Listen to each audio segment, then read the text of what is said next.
नमस्कार बच्चों, आज हम आपके लिए लेकर आए हैं कक्षा 9वीं से अध्याय 7 प्रेमचंद के फटे जूते। लेखक हरिशंकर परसाई। प्रश्नाभ्यास। प्रेमचंद के फटे जूते हरिशंकर परसाई की व्यंग्य रचना है, जिसमें हरिशंकर परसाई जी प्रेमचंद प्रश्नाभ्यास इस प्रकार है। प्रश्न नंबर 1, हरिशंकर परसाई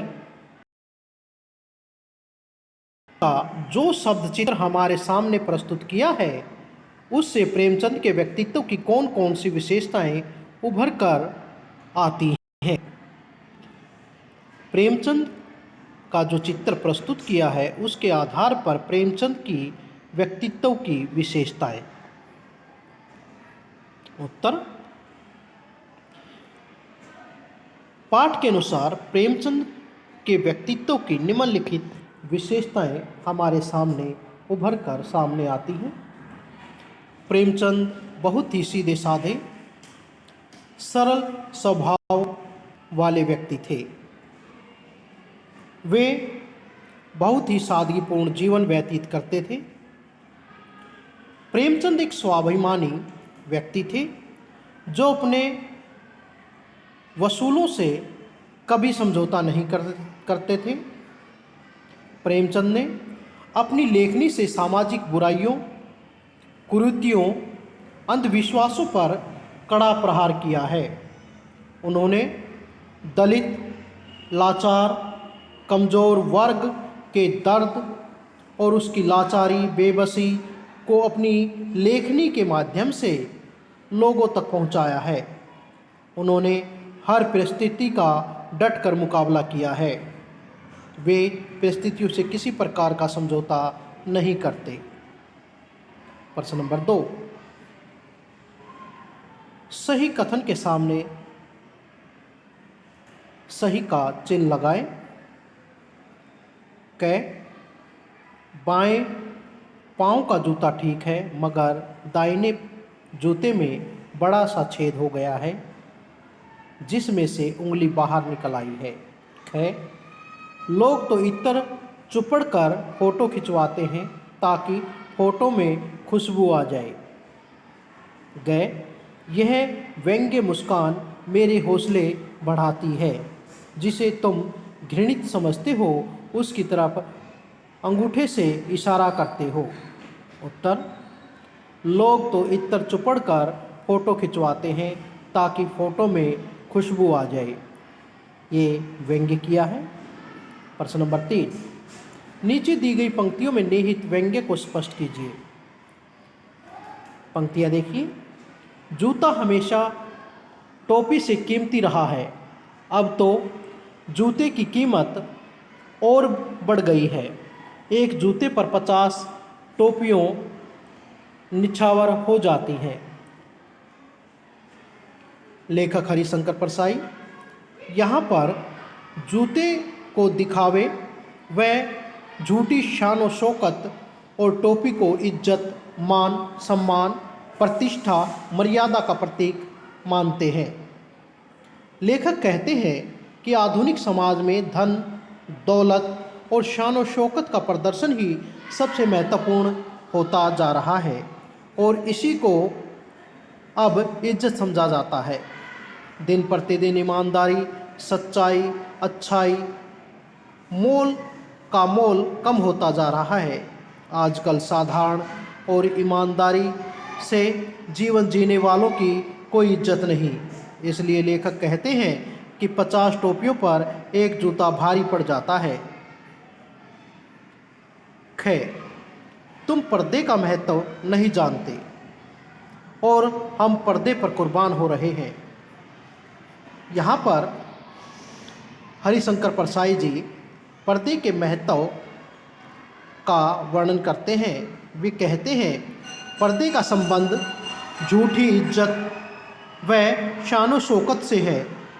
लेखक कहते हैं कि कुछ लोग अपनी झूठी शान इज्जत के लिए अपना सब कुछ न्यौछावर करने को तैयार हो जाते हैं, यानी झूठी शान और शौकत को बनाए रखने के लिए अपना सब कुछ दांव पर लगा देते हैं। वहीं कुछ लोग ऐसे भी हैं जो दिखावे को कोई महत्व नहीं देते गए। जिसे तुम घृणित समझते हो उसकी तरफ हाथ की नहीं पाँव की अंगुली से इशारा करते हो। लेखक प्रेमचंद से कहते हैं कि तुम कुछ चीज़ों जैसे सामाजिक बुराइयों, रूढ़िवादिता व अंधविश्वास से घृणा करते हो, इसलिए अपने हाथ से उसकी तरफ इशारा न करके तुम अपनी पैर की उंगली से उसकी ओर इशारा करते हो। उंगली का महत्व कम नहीं करना चाहते, इसलिए पैर की उंगली से इशारा कर देना ही तुम पर्याप्त समझते हो। प्रश्न नंबर 4। पाठ में एक जगह लेखक सोचता है कि फ़ोटो खिंचवाने की अगर यह पोशाक है तो पहनने की कैसी होगी, लेकिन अगले ही पल यह विचार बदलता है कि नहीं, इस आदमी की अलग अलग पोशाकें नहीं होंगी। आपके अनुसार इस संदर्भ में प्रेमचंद जी के बारे में लेखक के विचार बदलने की क्या वजह हो सकती है? उत्तर, मेरे विचार से हर व्यक्ति अपने रोज़मर्रा के जीवन में साधारण कपड़ों का प्रयोग करता है और किसी विशेष स्थान या अवसर पर जाने के लिए अच्छे और महंगे कपड़ों का प्रयोग करता है। लेखक सोचता है कि फ़ोटो खिंचवाना भी एक खास मौका है और इस खास मौके में इस तरह के कपड़े पहनकर जब प्रेमचंद जी ने फ़ोटो खिंचवाई है तो इस व्यक्ति के पास यही एकमात्र अच्छे कपड़े होंगे, यानी इसके पास बेहतर कपड़े नहीं हैं। दूसरे अर्थ में लेखक यह कहना चाहते हैं कि प्रेमचंद दिखावे की दुनिया से बिल्कुल दूर रहते थे। मौका चाहे कैसा भी हो, साधारण या खास, वह हर वक्त एक समान बने रहते हैं। प्रश्न नंबर 5। आपने यह व्यंग्य पढ़ा है, इसे पढ़कर आपको लेखक की कौन सी बात आकर्षित करती है? लेखक का यह व्यंग्य कई सारी चीज़ों पर एक साथ कटाक्ष करता हुआ नजर आता है।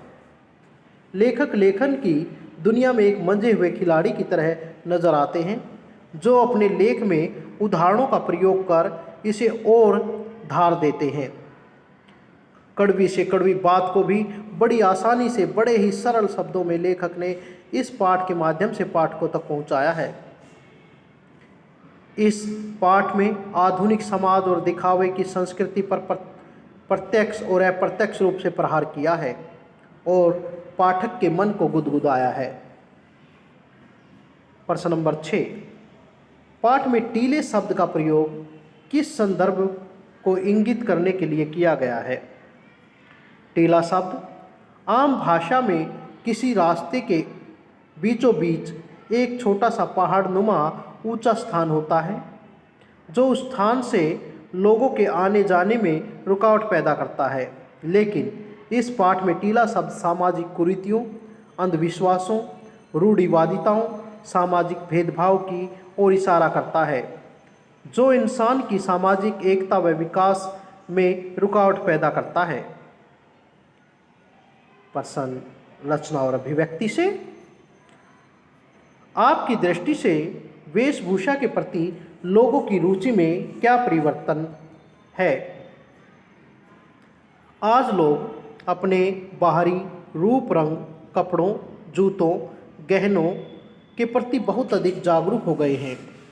हर रोज़ नए नए फैशन के कपड़े पहनना, महंगे जूते, घड़ी और अन्य चीज़ों का उपयोग करना अब लोगों ने अपनी इज्जत व समृद्धि का प्रतीक बना लिया है। आजकल के बच्चे विभिन्न प्रकार के केश सज्जा की ओर ध्यान देते हैं। सच्चाई व ईमानदारी के साथ सीधे सीधे या सरल तरीके से जीवन जीने वालों को समाज में लोग पिछड़ा या गंवार समझते हैं।